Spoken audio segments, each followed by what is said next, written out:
Halo semuanya, kembali lagi di YouTube channelku, di Kevana Christine. Di video kali ini, aku mau share mengenai tripku ke salah satu pulau dengan keindahan laut yang sangat mempesona di sekitar kota Jakarta. Ya, apalagi kalau bukan Pulau Seribu. Destinasi wisata bahari yang kini sudah menjelma menjadi kebanggaan. Pulau Seribu bukan hanya kebanggaan masyarakat Jakarta loh, namun juga Indonesia. Kepulauan Seribu adalah salah satu wilayah administrasi yang berada di sebelah utara kota Jakarta. Walaupun jumlah pulau yang ada sebenarnya tidak sampai 1000, tapi wilayah ini memiliki sederet pulau-pulau indah dengan daya tariknya sendiri. Salah satunya yaitu Pulau Tidung yang akan aku kunjungi nih guys. Nah, di video ini aku mau share mengenai pengalamanku trip ke Pulau Tidung. Jadi jangan kemana-mana ya, tonton video ini sampai akhir. Jangan lupa juga di like, komen, share, dan subscribe.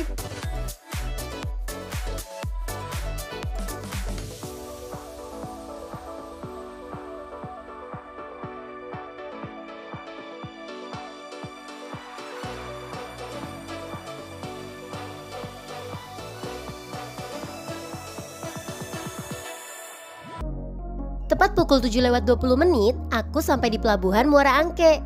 Wah, sudah ramai banget kan guys? Kebetulan hari ini adalah hari Sabtu, pas banget weekend. Untuk pembelian tiket kapal dibagi menjadi 2 lokasi ya. Untuk pembelian tiket kapal tradisional, kalian bisa beli di dekat food court yang tersedia di pelabuhan. Sedangkan untuk pembelian tiket kapal dishub, kalian bisa beli di dekat pintu keberangkatan.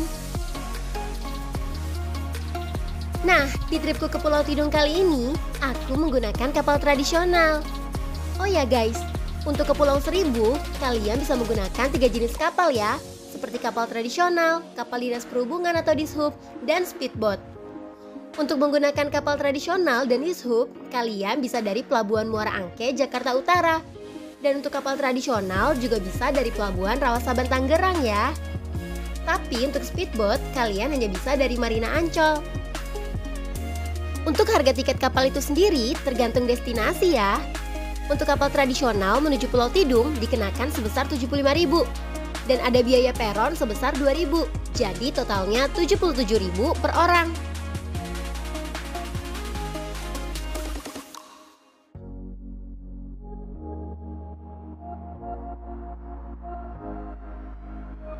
Nah, ini adalah penampakan kapal tradisional yang aku gunakan untuk menuju ke Pulau Tidung. Saat sampai di dalam kapal, aku sempat kesulitan mencari tempat duduk yang nyaman karena ada kebocoran pada atap kapal, jadi bangku-bangku kapal basah. Oh iya, untuk bangku kalian bisa secara bebas mau duduk di mana saja ya. Di kapal ini juga menyediakan toilet, jadi untuk teman-teman yang butuh toilet saat perjalanan, jangan khawatir ya.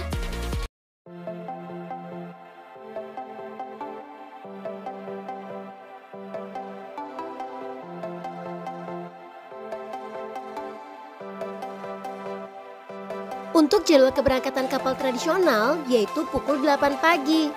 Tapi kami baru beranjak menuju ke Pulau Tidung pukul 10:10 pagi. Dikarenakan cuaca yang kurang baik dan sambil menunggu penumpang lainnya.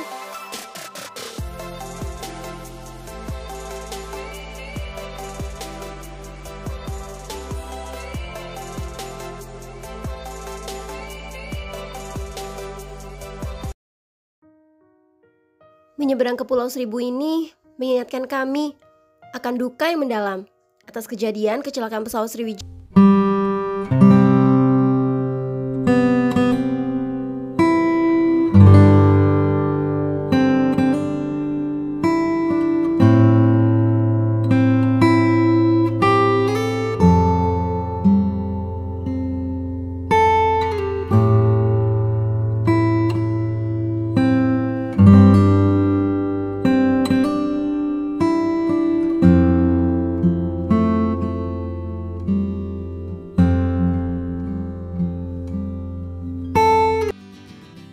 Nah, di tengah penyeberangan kami ada proses transit ya. Untuk penumpang yang ingin menuju ke Pulau Payung, mereka harus transit dan akan diantarkan dengan kapal yang lebih kecil tanpa dikenakan biaya lagi. Wah, mesti hati-hati banget nih guys.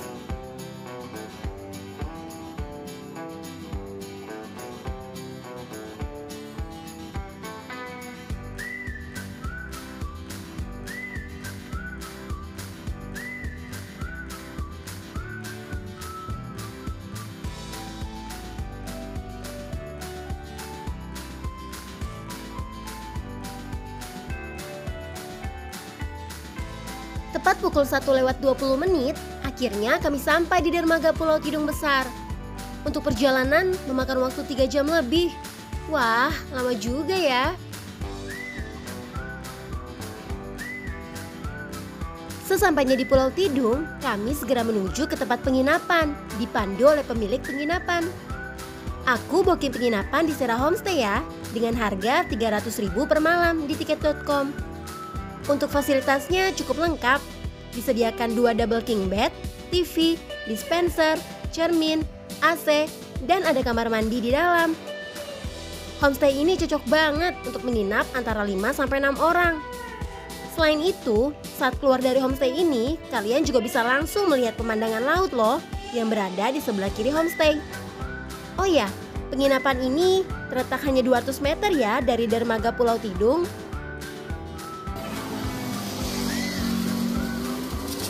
Setelah istirahat sejenak di homestay, kami beranjak untuk menjelajah Pulau Tidung. Sebelum itu, kami menyewa sepeda terlebih dahulu. Kami menyewa sepeda di Pak Tono. Beliau punya banyak sepeda yang disewakan dan hanya 15.000 per hari. Cie naik sepeda. Naik sepeda dan sapi red. Selain sepeda, transportasi umum yang bisa digunakan di sini yaitu becak motor. Untuk becak motor dengan kisaran harga 20.000 ke atas, tergantung jarak tempuh yang ingin dituju. Jadi, aku lebih merekomendasikan kalian untuk sewa sepeda saja ya. Lebih murah, lebih puas, dan hitung-hitung olahraga guys.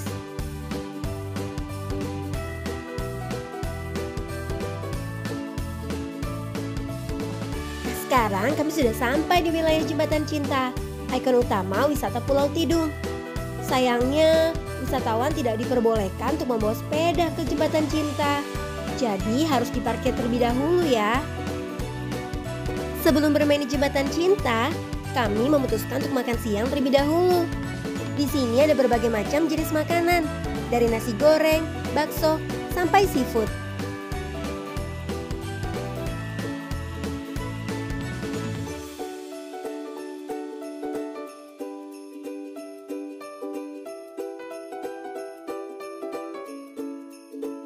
Nah, ini dia Jembatan Cinta.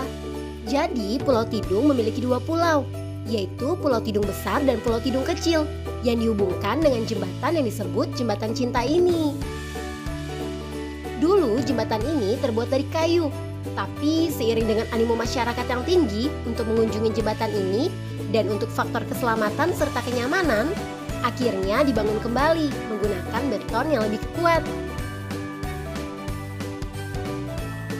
Pulau Tidung Besar merupakan pulau berpenghuni. Tidak heran, fasilitas umum di pulau ini terbilang lengkap. Kalian bisa menemukan kantor polisi, sekolah, warung-warung, dan sebagainya. Di sini juga ada beraneka olahraga air ya. Dari snorkeling, banana boat, donut boat, diving, dan masih banyak lagi.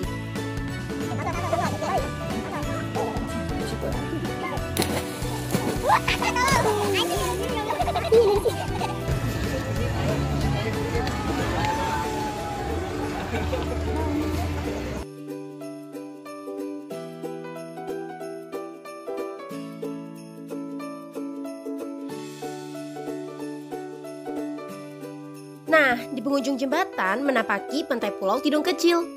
Pulau ini merupakan kawasan pengembangbiakan mangrove dan tidak berpenghuni ya.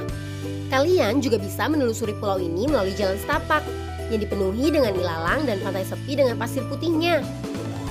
Oh ya, untuk sarana permainan air juga tersedia di sini. Biasanya di area ini bisa digunakan untuk snorkeling. Di wilayah ini kalian juga bisa memasang tenda untuk camping loh.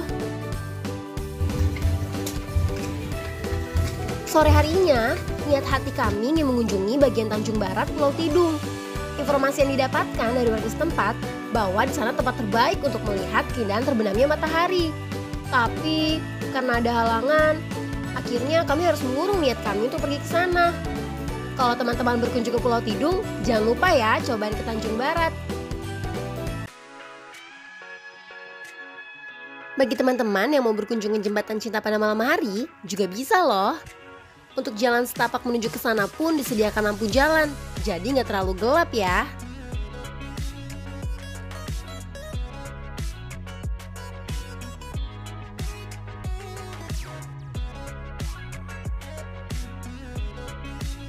Sebelum kami jalan-jalan malam di Jembatan Cinta, kami makan dulu di food court terdekat Jembatan Cinta. Malam ini kami makan ayam bakar guys.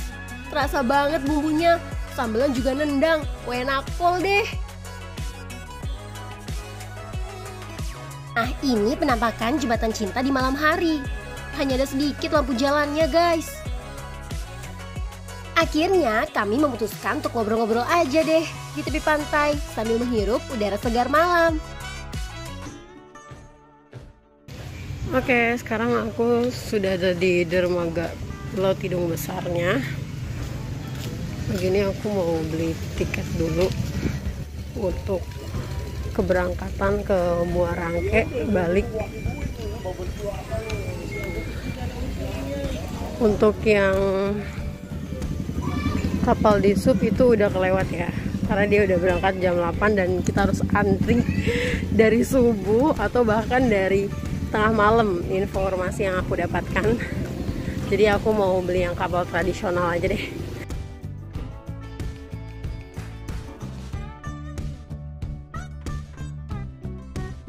Untuk jadwal keberangkatan kapal tradisional dari Pulau Tidung ke Muara Angke yaitu pukul setengah 9 dan 10 pagi ya.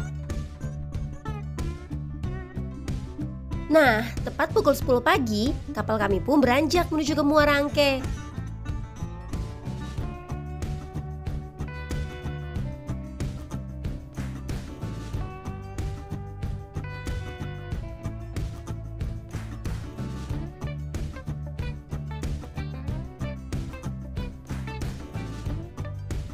Akhirnya, setelah melewati perjalanan yang cukup panjang, sekitar 3 jam penyeberangan, kami pun sampai di Pelabuhan Muara Angke pukul 1 siang.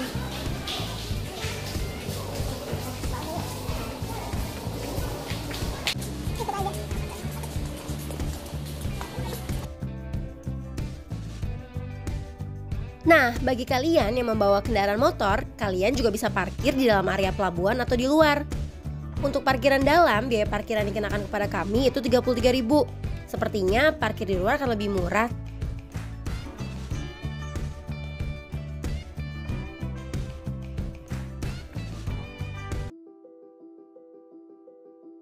Nah, sedikit cerita ya guys. Sebelumnya kami sempat tertinggal kapal. Niat hati mau mencoba naik kapal dishub, tapi kami terlambat. Untuk kapal dishub sebenarnya jauh lebih murah dibandingkan kapal tradisional. Untuk menuju ke Pulau Tidung hanya 55.000 dengan durasi perjalanan 1 jam. Tapi kuota sangat terbatas ya, hanya 40 penumpang untuk 2 kapal. Dan informasi yang aku dapatkan, para calon penumpang sudah harus mengantri sejak pukul 3 pagi loh.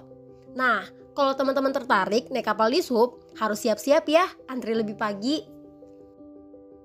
Nah guys, sekian dulu video tripku kali ini. Semoga bermanfaat untuk teman-teman yang mau berwisata ke Pulau Tidung ya. Jangan lupa di like, komen, share, dan subscribe. Jangan lupa juga tekan tombol lonceng supaya nggak ketinggalan videoku selanjutnya. Thanks for watching.